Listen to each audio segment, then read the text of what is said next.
DD national पर, देश का पहला चैनल, देश का अपना चैनल।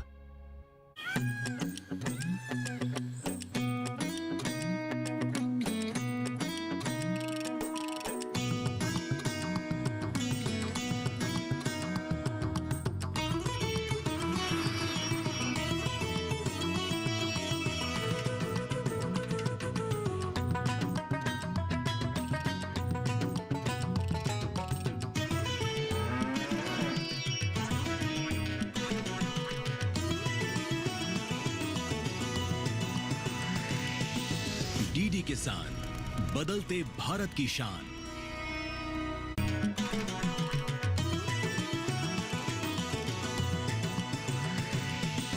डीडी किसान, बदलते भारत की शान।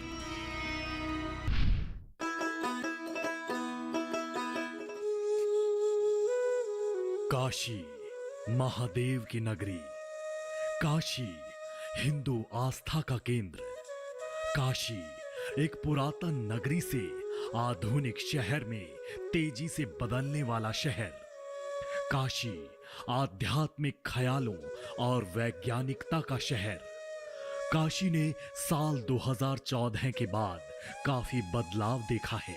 काशी ने गंगा किनारे स्थित सबसे प्रसिद्ध घाटों में से एक 80 घाट का पुनर्जन्म देखा, तो यहां से गंगा नदी में चलने वाला क्रूज भी देखा।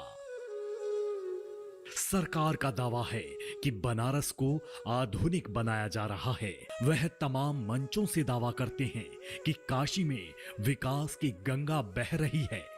सरकार के इन्हीं दावों की हकीकत को जानने डीडी किसान की यात्रा चल पड़ी दिल्ली से काशी अर्थात वाराणसी की ओर। कहते हैं कि अगर आप काशी आए हैं और यहाँ की गलियों का खाना नहीं चखा तो आप काशी आए ही नहीं हैं।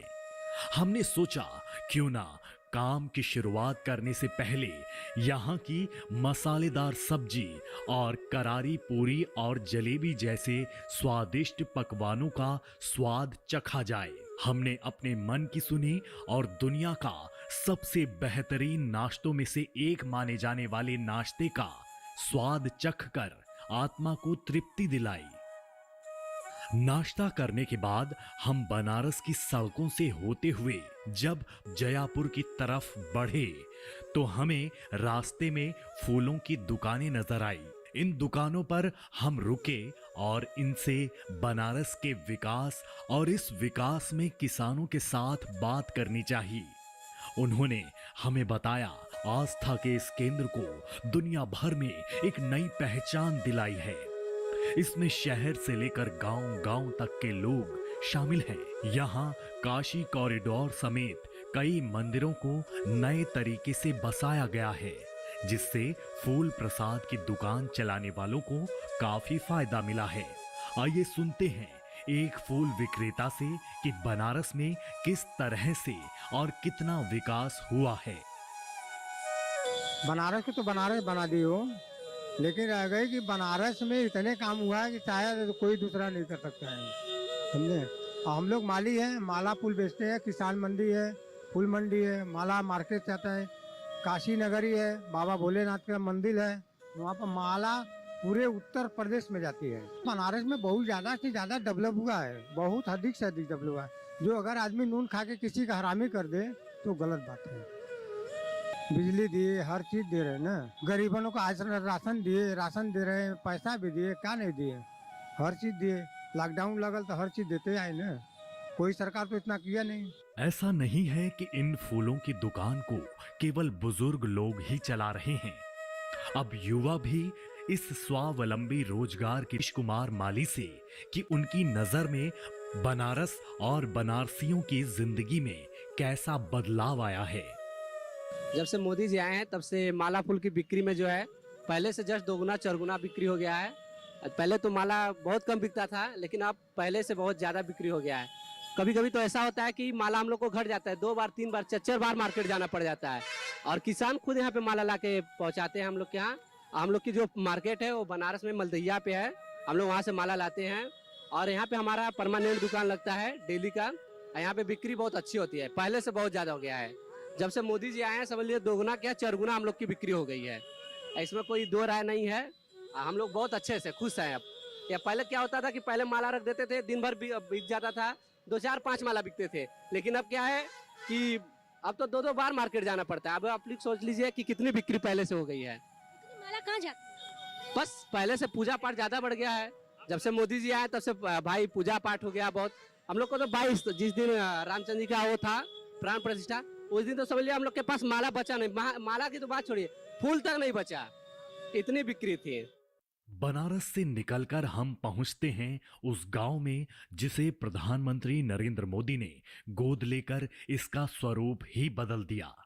गांव है जयापुर। आज किसान यात्रा में मैं राधिका चौधरी आपका स्वागत करती हूँ जयापुर गांव बनारस से। जी हाँ, बनारस का नाम जहन में आते ही बाबा की धरती याद आ जाती है। लेकिन क्या बनारस में रहने वाले किसान, गांव-गांव में रहने वाले किसानों का विकास हुआ है? क्योंकि सरकार डंके की चोट पर कह रही है कि विकास की गंगा बह रही है। तो चलिए यहीं से आज हमारी यात्रा शुरू होती है, किसान यात्रा, और आज चर्चा करेंगे सरकार के उन दावों की जो सरकार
हो गया। बेटा एक चीज बताइए कि पहले के मुकाबले हमारी महिलाएं क्या जानकारी लेने आती हैं या फिर अभी भी उनके डॉक्यूमेंट पूरे नहीं हुए, डॉक्यूमेंट बनाने आते हैं? अभी की महिलाएं जो हैं बहुत जागरूक हो गई हैं, उन्हें खुद ही सब पता हो जाता है और पंचायत भवन आती रहती हैं पता करने की क्या योजना चला क्या नहीं चला, अपने से ही आती हैं कि वो सुविधा से वंचित न हो जाएं। 2021 से भरे हैं शौचालय, तो 45 इस बार भरे हैं, वो है मेरे पास।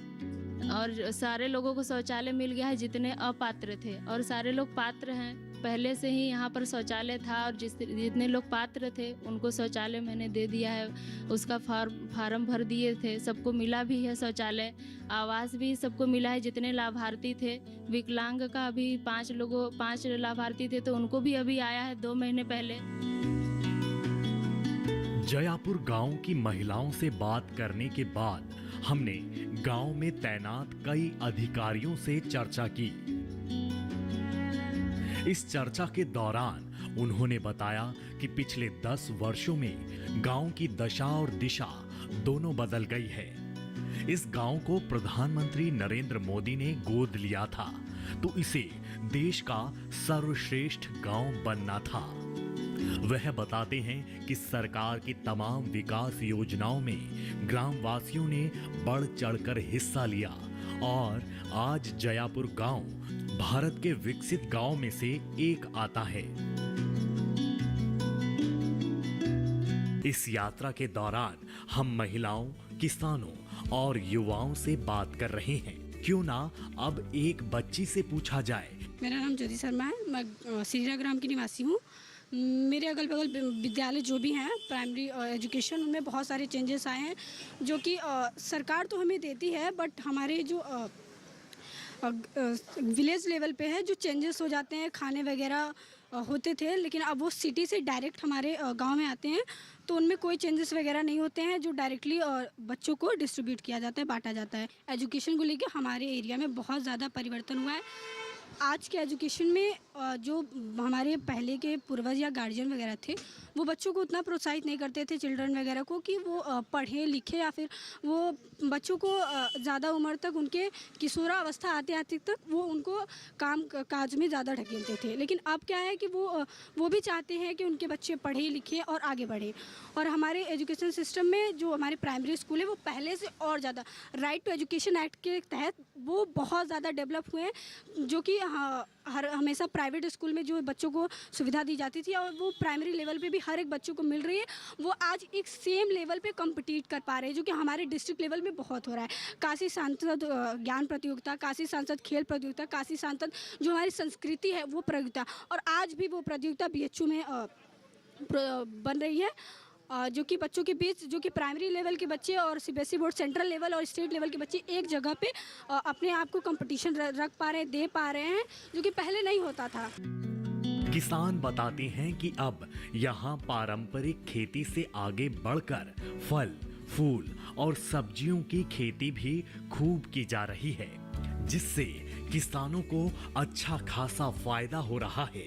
सरकार और प्रशासन भी ऐसे किसानों को बढ़ावा दे रही है। इससे किसानों की आय भी बढ़ रही है और शहरों में ताजे फल और सब्जियां भी पहुंच रही हैं।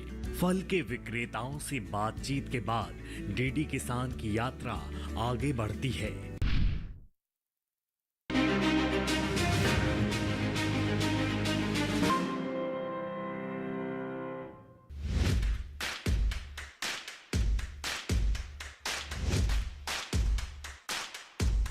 नमस्कार, बहुत स्वागत। मैं हूं आपके साथ राधिका चौधरी। महा चौपाल चर्चा असम से हो रही है, बनारस पहुंच गई है, हरियाणा हमारी टीम पहुंच चुकी है, महाराष्ट्र में पहुंच गए हैं। आज की चौपाल चर्चा शिवमोगा गांव से।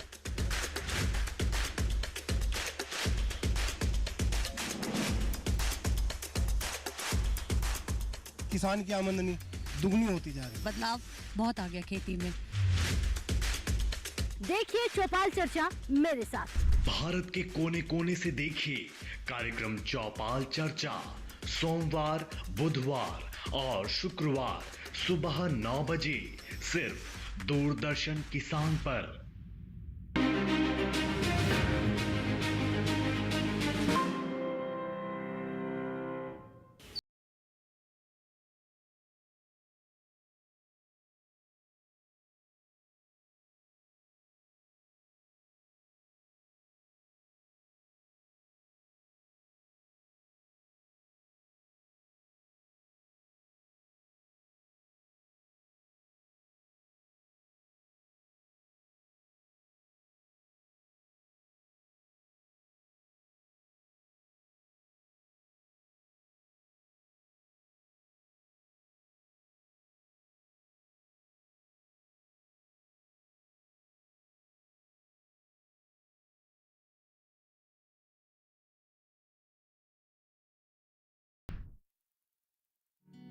गांव में किसान यात्रा को आगे बढ़ाते हुए हम पहुंचे एक ऐसी महिला के पास जिनका परिवार पिछले कई वर्षों से झोपड़ी में रह रहा था। उन्हें बारिश और ठंड में अत्यधिक परेशानी होती थी। अब वह सुकून से अपना जीवन यापन कर रही हैं। सुनिए सुषमा की कहानी खुद उन्हीं की जुबानी। हाँ, खुशी आई है। हम पहले मड़ई में रहते थे, चूता था, हम लोग का उसी में बैठते रहते थे, रात कट जाता था। अब तो हम मोदी जी ने हमको आवाज़ दे दिया है, हम पक्के घर में रहने लगे हैं, जल का व्यवस्था हो गई है और हम शौचालय भी हो गया है, सोलर लाइट भी हो गई है, राशन मिलता है, पानी भी आता है हमेशा और छत भी है हमारे पास, शौचालय। हाँ, खुश है इससे।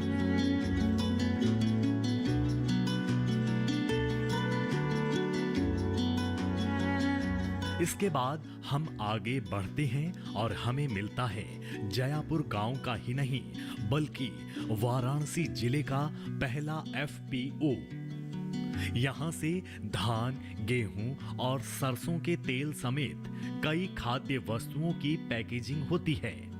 पहले जहां किसान फसल उत्पादन के बाद रॉ मटेरियल के रूप में मंडी में ले जाते थे, अब वह यहां से पैक करके उस उत्पाद को बाजार में बेचते हैं।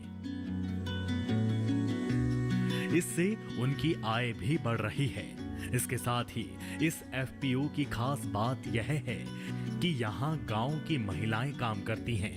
इससे वह आत्मनिर्भर हो रही हैं और वह अपने परिवार और गांव को आत्मनिर्भर बना रही हैं। सुनिए इसी एफपीओ में काम करने वाले एक कर्मचारी को। Jaya seed producer company limited, ये जयापुर का नहीं बल्कि ये बनारस जिले का ये पहला एफपीओ है। ये हमारा कृषि विभाग से लाभ प्राप्त एफपीओ है। यहाँ पर हम महिलाओं को, जैसे हम गेहूं का हुआ, धान का हुआ, ग्रेडिंग, पैकिंग और तेल का पैकिंग, आटे का पैकिंग, ये सब हमारे यहाँ कम से कम 40 महिलाएं हैं जो कि हमेशा काम करती हैं, वो और लाभान्वित होती हैं।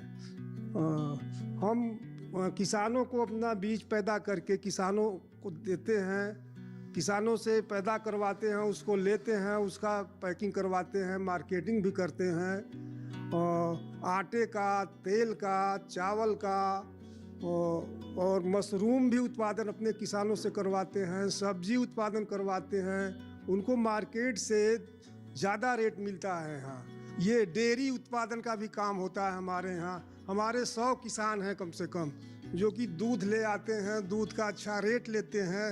रेट लेने के बाद उनको 10% साल में 10% उसको मुनाफा मिलता है, बोनस मिलता है हर किसानों को। इस एफपीओ से निकलकर हमारी किसान यात्रा पहुंचती है गांव के उस हिस्से में। यह परिवार खेतीबाड़ी, मुर्गी और बकरी पालन करके आर्थिक रूप से समृद्ध हो रहे हैं। यहाँ रहने वाली महिलाएं बताती हैं कि पहले उनका कोई ठिकाना नहीं था, लेकिन अब हमारा एक स्थायी पता है।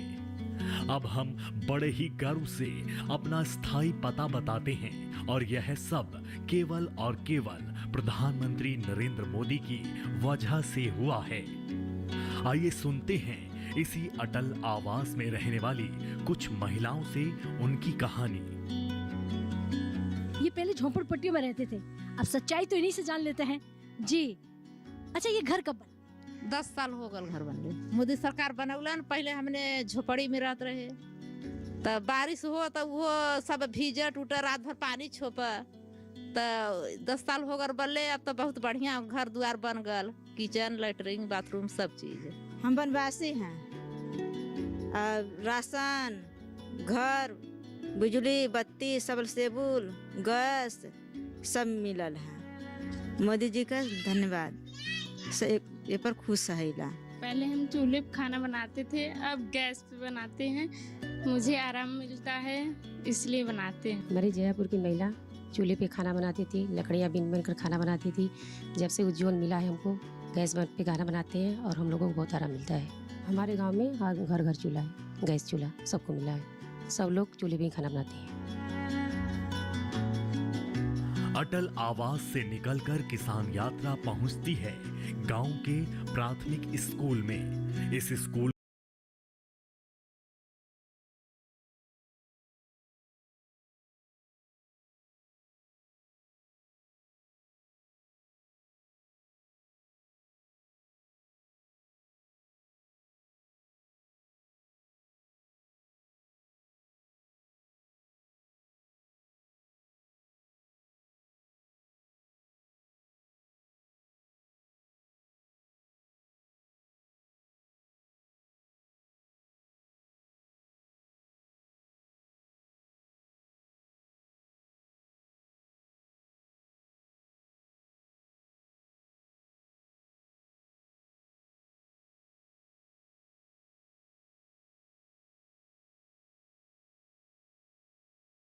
पढ़ाई के लिए हर सुविधाएं हैं यहाँ पे मैम जी।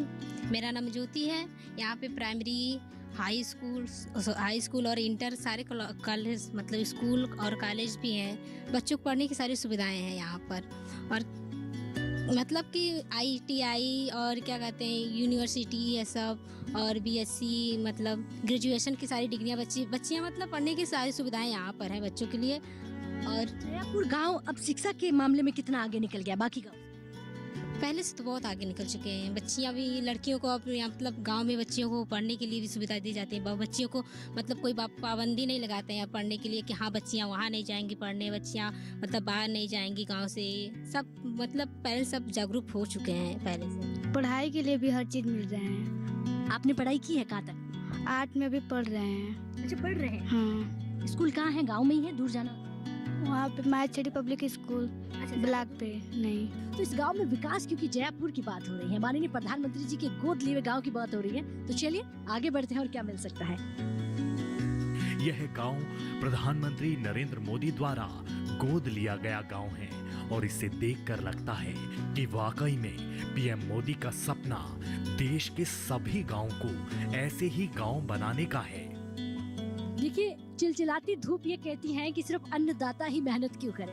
कभी जमीन धरातल पर उतरकर आप भी देखिए, तो उसी की हकीकत और सच्चाई जानने के लिए किसानों के बीच आई हुई हूँ और मैं देख रही हूँ कि चिलचिलाती हुई गर्मी में हमारा किसान काम कर रहा है। तो विकास की अगर हम बात करें, आज भी आपको धूप में ही काम करना पड़ रहा है, तो कैसे मान लें कि विकास हुआ है? क्योंकि हम लोग मजदूर किसान हैं। अगर धूप में छाँव में हम लोग को तो हर जगह जाना पड़ता है। कितनों बारिश हो जाए तो पत्थर पड़ जाए, पानी पड़े, खेत में जाना है तो जाना है। दूसरी बात रह गई विकास के मामले में। विकास के लिए तो यहाँ बनारस के लिए धारा भरी है, क्योंकि जो समय हम लोग बनारस जाने के लिए 2 घंटे देते थे, अब हम 20 मिनट में पहुँच रहे हैं बनारस। दूसरी बात फ्लाई ओवर जो ट्रैफिक था, तो ये सब तो हमको छुटकारा मिल गया। और बताइए, आपको आवारा पशु से भी समस्या रहती थी, उसके लिए क्या हुआ? नहीं, वो तो कुछ कम हो गए हैं अभी, और उतना कम नहीं हुआ, लेकिन आवारा से तो छुटकारा मिला ही है। यहाँ के गाँव के किसान FPO से जुड़े हुए हैं? हाँ सर, SPO से बहुत अच्छी जुड़े हुए हैं और SPO से लाभ ले रहे हैं उनका, क्योंकि हम लोग किसान अपनी फसल को तैयार करते हैं और SPO के माध्यम से SPO में जाके छोड़ते हैं कम जया सीड को, और जया सीड ने और किसानों को मतलब देती है। जैसे मोटे अनाज पे मोदी जी ने ये बात की है, तो हमारे पास ज्वार है, बाजरा है, अलग अलग किसानों अपने अपने खेतों में पैदा करते हैं और हमारे जया सीड को देते हैं, और जया सीड अन्य किसानों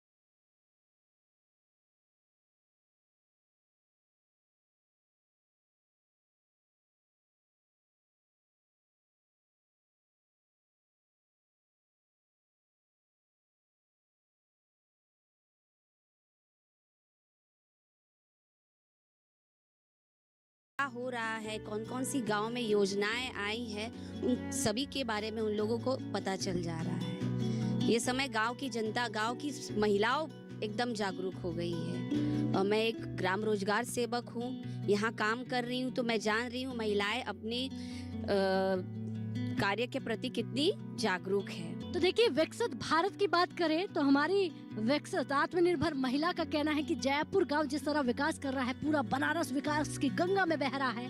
समाप्ति की ओर आगे बढ़ेंगे, क्योंकि आज की जो तस्वीर थी वो जयापुर से दिखा रहे थे। ब्लॉक अराजी लाइन, क्योंकि इस ब्लॉक का जो गांव है, इसके किसान हैं, वो कितना तरक्की कर रहे हैं उस पर आज चर्चा कर रहे थे, क्योंकि किसान यात्रा घर घर पहुंच रही है, गांव गांव पहुंच रही है। अब समाप्ति की ओर आगे बढ़ते हैं। अगर ये कार्यक्रम आप TV पर नहीं देख पाते हैं तो YouTube के माध्यम से भी देख सकते हैं। नमस्कार।